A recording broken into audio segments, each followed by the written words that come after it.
ان يكون جوازك او جوازك ناجح دي من اسهل واصعب الحاجات اللي هتعملها في حياتك. ايوه، اسهل واصعب في نفس الوقت، لانه محتاج جهد ووقت وصبر، وده صعب. ولكن سهولته انك لما بتبذل فعلا مجهود وتاخد وقتك وتصبر، مكسبك من ده بيبقى كبير جدا. ولازم تعمل ده وانت هادي مرتاح وبحب. عشان كده الفيديو ده للمقبلين على الزواج واللي لسه متجوزين، اللي اختاروا الشخص اللي عاوزين ينجحوا معاه العلاقة دي او الجوازة دي.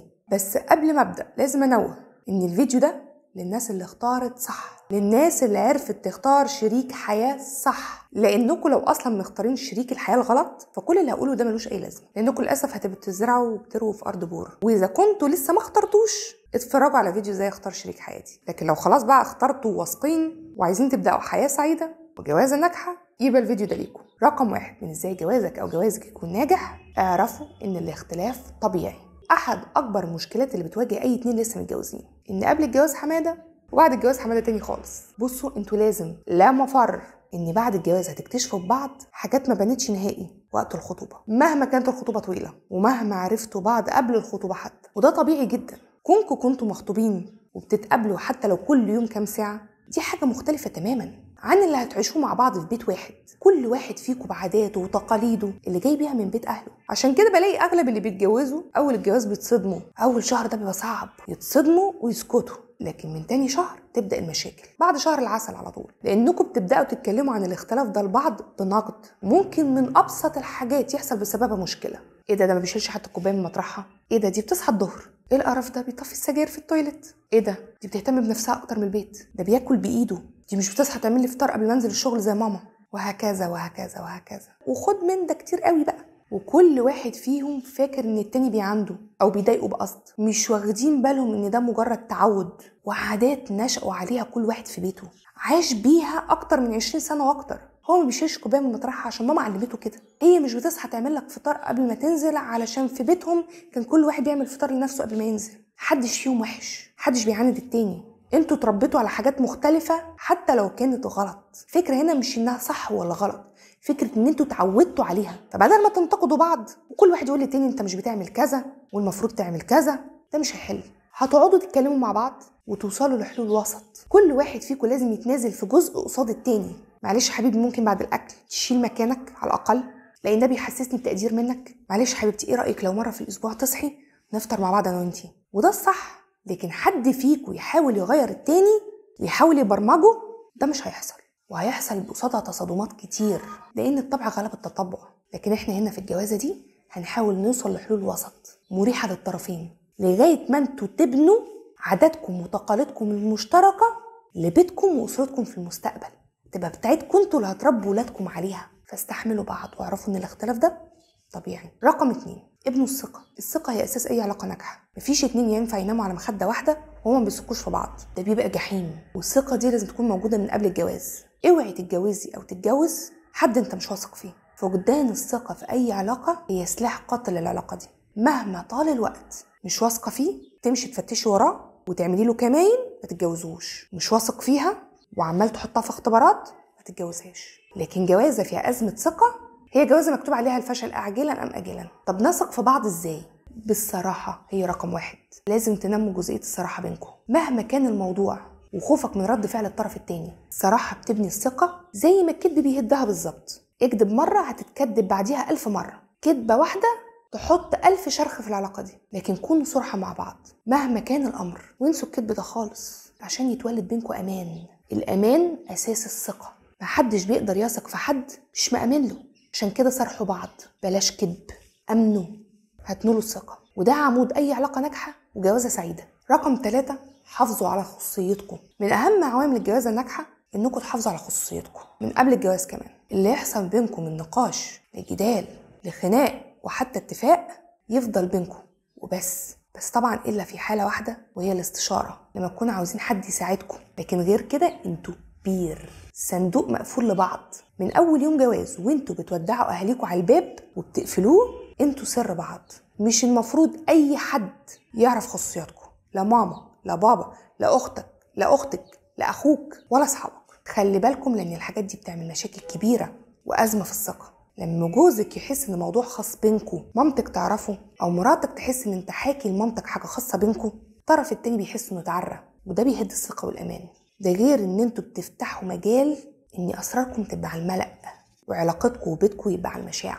وهنا اصحاب النفوس المريضة بيبقى ده الجو المثالي بالنسبة لهم عشان يدخلوا ما بينكم ويخربوا العلاقة. حتى المشاكل اللي بتحصل بينكم في اول الجواز وده العادي احتفظوا بيها لنفسكم، حاولوا على قد ما تقدروا تحلوها بينكم. كل ما اتعودتوا تحلوا مشاكلكم بنفسكم لوحدكم كل ما كنتوا قد المسؤولية. ونيجي هنا للمسؤولية. رقم 4، اتحملوا المسؤولية. في مشكلة في أجيال الألفية الجديدة في بعض منهم، مش هقول كلهم، في موضوع تحمل المسؤولية. فاكرين الجواز هو شبكة ومهر وشقة حلوة وضحك ولعب ومطبخ أمريكاني وشهر عسل في شرم وفوت على طرفها دمتل. طب تعالوا بقى نبني بيت وأسرة ونشوف مسؤولياتنا تجاه بعض.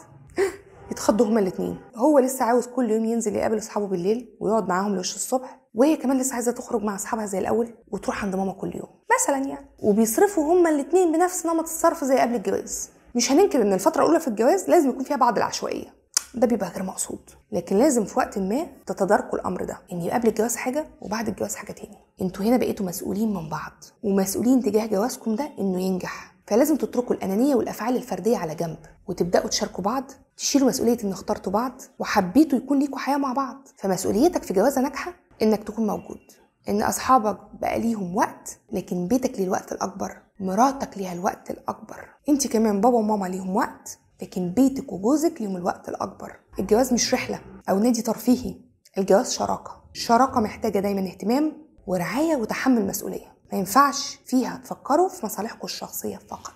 وهنا نيجي لرقم 5، ما تفكروش في مصالحكم الشخصيه فقط. الجواز ما فيهوش مصالح فرديه، كل المصالح في الجواز لازم تعود عليكم بالنفع انتوا الاثنين. مفيش حاجه اسمها انا متجوز ولا متجوزه وهاخد قرار في مصلحتي الشخصيه وبس، حتى لو على حساب الطرف التاني. تقرر تسافر عشان جاتلك فرصه شغل حلوه ومراتك رافضه، وزيه ما ينفعش تحطي جزء قدام الامر الواقع وتحملي وانتم متفقين ان انتوا تاجلوا الموضوع شويه وتحطيه قدام الامر الواقع. مفيش كده. قرارات في مؤسسه الجواز جماعيه، انتوا في شراكه. لو قراراتكم متضاربه وكل واحد بيعمل في مصلحته بس، اكيد الجوازه دي هتفشل فشل ذريع. الجواز ما فيهوش انا، الجواز هو احنا. رقم 6، ما تعتبروش بعض مضمونين. في مشكله عامه في البني ادمين عموما ان اللي قدامهم لما يكون جنبهم على طول ومعاهم بيضمنوه بزياده. في الجواز تحس ساعات بعض الازواج بعد ما الباب يتقفل عليهم خلاص ضمنوا بعض، انت بتاعي ولا انت بتاعتي، محدش مضطر هنا يبذل مجهود عشان خاطر التاني ولا عشان حاجه خالص. خلاص الورقه الرسميه دي بتحلهم من اي مجهود يبذلوه في العلاقه دي، وساعات بتقسمهم على بعض. لو في الخطوبه ما كانش يقدر يسيبها ساعتين 3 زعلانه، بعد الجواز ممكن ما يكلمهاش مده يومين 3 تتفلق. ما هتروح فين يعني؟ ما هي معايا العمر كله، هيجرى يومين 3 يعني؟ لا هيجرى. هي هتحس ان انت قلبك قاسي عليها وانها هنت عليك، والقسى يعلم الجفا، وبعد مره واتنين انت كمان هتهون عليها. عشان كده ما تعتبروش بعض مضمونين في حياه بعض بعقد مؤبد. بالعكس انتوا محتاجين تبذلوا مجهود عشان تحافظوا على وجود بعض في حياتكم. اضمنوا بعض بالحب والاهتمام والحنيه، مش بالاستغناء وبالجفا والفتور. لان ببساطه في الزمن ده اي واحد من الطرفين قادر يفتح الباب ويمشي، مش زي زمان. وفي 60 داهيه بقى اي خسائر. عدد الجوازات اللي بتنتهي في السنه الاولى من الجواز اكتر من اللي بيكمل. فما تضمنوش بعض بالزياده لدرجه ان انتوا تهملوا وجود بعض في حياتكم. رقم 7، اسعوا لعلاقه حميميه مرضيه للطرفين. ما بقتش عيب زي زمان لما نتكلم دلوقتي ونقول لاي 2 مقبلين على الجواز او حديثي الجواز انهم لازم يحظوا بعلاقه حميميه مرضيه للطرفين، مش طرف واحد بس. ما بتمشيش كده. من اهم المواضيع اللي لازم تتكلموا فيها في اول جوازكم هو ان ازاي انتوا الاتنين تكونوا راضيين عن العلاقه دي. والصراحه هي اقصر الطرق، محدش يخبي حاجه، الخجل ملوش محل هنا. علاقه حميميه مرضيه معناها حياه هاديه متوازنه، لانها بتاثر على علاقتكم ببعض، لانها بتقرب بينكم وبتخليكوا واحد. واي خلل في العلاقه دي هيأثر على حياتكم اليوميه ومزاجكم وتعاملكم مع بعض. حسيتوا ان في اي مشكله دلوقتي في استشاريين العلاقات الزوجيه اللي يقدروا يساعدوكم، لكن ما اروحش اسال امي وصاحبتي وخالتي ومرات عمي وصاحبي وخالي، لان كل واحد هينقل لك خبرته الشخصيه اللي تناسبه هو ومش بالضروره تناسبك انت او تناسب شريك حياتك. وممكن كمان تكبر المشكله مش تحلها. فرأي المتخصصين هنا هو الاهم. رقم 8، ما تخلفوش في اول الجواز. ما تخلفوش في اول الجواز يا جدعان، لاسباب بسيطه قوي اتقالت 1000 مره. انتوا محتاجين تعرفوا بعض في الاول بشكل كويس قبل ما تجيبوا طفل تبقوا عايزين تفهموه، مش لما تفهموا بعض الاول. اغلب الجوازات اللي بتفشل في اول كام سنه جواز بيبقى فيها اطفال، عشان الموضوع بيبقى عباره عن 2 اتجوزوا ولسه بيفهموا بعض ولسه هيتأقلموا، ان كل واحد فيهم جاي من بيت مختلف بعادات مختلفة، والمفروض يفهموا بعض يتعايشوا مع بعض. يقوم في اول سنة جواز يجيبوا شخص ثالث في العلاقة دي يدخل في وسطهم، ويبقوا لا فاهمين بعض ولا لاقيين وقت لده اصلا، لان الطفل اخد كل الوقت. لا، اتبسطوا في اول كام سنة جواز وافهموا بعض واتخانقوا واختلفوا وتصالحوا، ولما تحسوا ان كل حاجة بقت تمام ومستقرة هاتوا شخص جديد للحياة، لان الشخص ده او الطفل ده هياخد كل وقتكم واهتمامكم ومجهودكم اللي انتوا محتاجينه في الاول عشان علاقتكم، فخلي عقلكم في راسكم. رقم 9، اغفروا لبعض. الطبيعي في بداية اي جوازة بعد ما شهر العسل ينتهي تبدأ المناوشات والاختلافات اللي زي ما بقول عنه انه في بداية الجواز عادي عشان تعرفوا بعض بجد، توصلوا لأرض مشتركة. وللأسف في الوقت ده ساعات بيحصل غلط من الطرفين، غلط في حق بعض بأي طريقة بقى أيا كانت، اتهامات، تقليل، نقد، سخرية. بعد كل ده بتهدوا شوية وبتفهموا بعض، تفهموا الاختلافات اللي بينكم. ساعات تلاقي طرف فيهم بقى رافض يفتح صفحة جديدة، وكل شوية يفكر الطرف التاني بالغلط اللي غلطه، فتلاقي دايما الخلافات بتتكرر على نفس الحاجات، نفس ذات المواضيع بتختلفوا عليها هي، لأن في طرف مش عاوز يغفر، لا هو واقف عند حتة معينة. هنا لازم أقول مفيش علاقة جواز ناجحة بدون غفران، لازم نغفر لبعض أخطائنا ونسعى دايما للأفضل في علاقتنا، وما نقعدش ننكش طول الوقت في اللي فات واللي حصل واللي جرى. بس طبعا الغفران ده ليه حدود، تقف عند حاجتين، أولهم العنف ما بيتسامحش فيه، إن الشخص العنيف لما تسامحيه هيكررها. والتاني حاجة الخيانة، في الخيانة ليك فرصة واحدة وبعد كده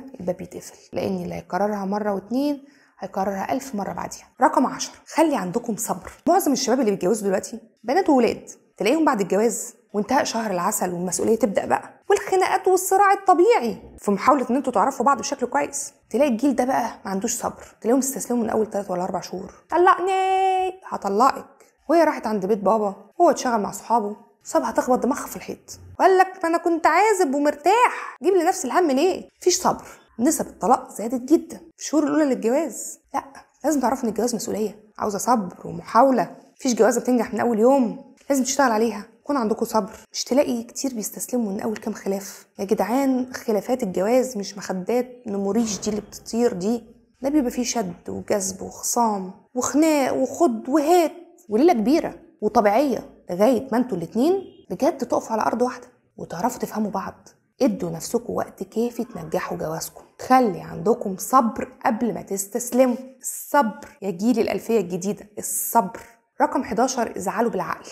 ازعلوا بالعقل، ما بقى لهمش شهر متجوزين يزعلها تقوم قافله باب اوضه النوم على نفسها جوه وتمنعه يدخل، يزعل يوم هو ينزل يسهر مع اصحابه ما يرجعش يلاقي وشه الصبح، نام على الكنبه بره، وكل ليله خد كده كل ما يتخانقوا ما ياكلوش مع بعض، كل واحد ياكل في وقت وفي مكان، لسانهم ممكن يخاطبش بعض بالثلاث 4 ايام.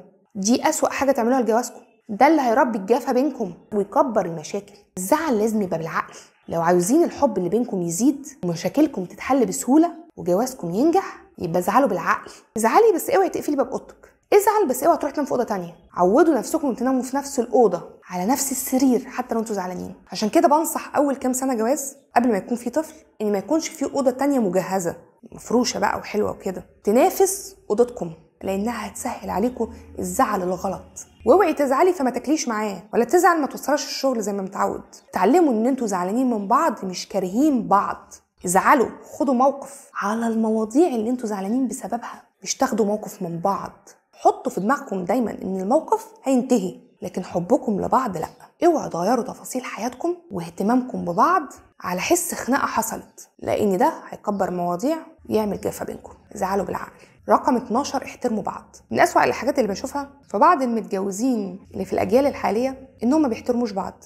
اول ما يزعلوا من بعض يقوموا يقللوا من بعض، يهينوا بعض، ما يعرفوش يحترموا بعض قدام الناس. لا، احترامكم لبعض قدام الناس ده اللي بيديكم انتوا الاتنين قيمه في نظرهم، وبالتالي هيحترموكوا كأسرة. اعملوا اللي انتوا عايزينه ما بينكم وما بين بعض، في البيت مش قدام الناس، مش في الشارع، مش في العربيه. اعملوا اللي انتوا عايزينه بينكم وبين بعض، لكن قدام الناس انتوا سمنه على العسل. مش انت تنتهز الفرصه لو زعلان منها تتريق عليها قدام الناس. ده ستي وستك قالوها والله، كانوا بيقولوا حكم، كانوا يقولوا ايه اللي يقول لمراته يا عوره يلعبوا بيها الكوره، صح؟ يعني لما تهين مراتك وتتريق عليها قدام الناس وتستهزأ بيها هيعملوا هم اللي اكتر من كده وهيعيبوا فيها اكتر منك، لانك سمحت لهم بده لما عملت كده قدامهم. وفي الاخر الاهانه هتطولكم انتوا الاثنين، وعدم الاحترام هيطولكم انتوا الاثنين. مش هي بس، برضو الست مهما حصل بينكم قدام الناس هتحترميه، لان عدم احترامكم لبعض قدام الناس هيخلي الناس ما تحترمكمش. رقم 13، خصصوا وقت لبعض. لما اقول لاي اتنين متجوزين خصصوا وقت لبعض، ده مش معناه اني بقول كلوا مع بعض، اتفرجوا مع بعض على فيلم، انزلوا اعملوا شوبينج مع بعض.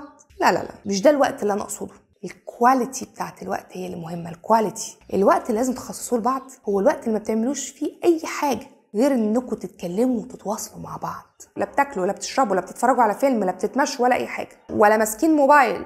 وقت تنعزلوا فيه عن اي شيء، تتكلموا مع بعض، تفتحوا مواضيع، تتناقشوا، تفكروا مع بعض. المهم ما يكونش في الوقت ده اي حاجه تشتت انتباهكم. الوقت ده هيفرق جدا في فهمكم لبعض وقربكم لبعض. لازم في اول الجواز يكون في كتير من نوعيه الوقت ده، هيفرق كتير في علاقتكم. ان شاء الله تعملوه على هيئه لعبه الصراحه، كل واحد يسال التاني سؤال مهم والتاني يجاوب عليه بالدور كده. اعملوها كلعبه، اعرفوا من بعض بتحبوا ايه، زعلانين من ايه، توقعاتكم خابت في الجوازه دي في ايه، نفسكم في ايه احلى حاجه في الجواز، ايه اوحش حاجه. اسمعوا الاجابات وتناقشوا، صدقوني هتفرق كتير جدا معاكم. ولكن زي ما بقول خصصوا وقت لبعض، لازم كمان انوه هنا ان لازم كل واحد فيكم يبقى ليه وقته الخاص اللي يعمل فيها الحاجات اللي هو بس بيحبها. لان طبيعي ان يكون في حاجات انتوا الاثنين ما بتتفقوش عليها قوي، ما بتستمتعوش بيها بنفس القدر. يكون ليكوا وقتكم الخاص اللي تعملوا فيه الحاجات اللي انتوا بتحبوها. لو الطرف الثاني طلب يشارك يبقى شيء كويس جدا، لان مشاركه الاهتمامات الفرديه بدافع الحب شيء حلو قوي برضه. رقم 14، كونوا ممتنين. نصيحه لاي اتنين متجوزين عن حب، كونوا ممتنين لبعض لوجودكم في حياه بعض، وعبروا لبعض عن الامتنان ده حتى بالكلام. الكلام الحلو في اي جوازه مهم انك تعرفي ان وجوده مهم في حياتك، وانك تعرفها ان اجمل حاجه حصلت لك. امتنوا لبعض ولحبكم بالافعال وبالكلام، كلام حلو برضه عشان يدوم الحب. وفي النهايه انصحكم اختاروا صح من الاول، حبوا بعض، استحملوا بعض، خافوا على بعض، امتنوا لبعض. اي مجهود بتبذلوه عشان حياه زوجيه سعيده هو مكسب، لان مفيش افضل من انك تستثمر في شريك حياتك وفي جوازه ناجحه. واتمنى لكم كل الحب والسعاده في جوازاتكم. في النهايه كانت معكم فيبي انور، سيناريستيه، ويومكم سعيد.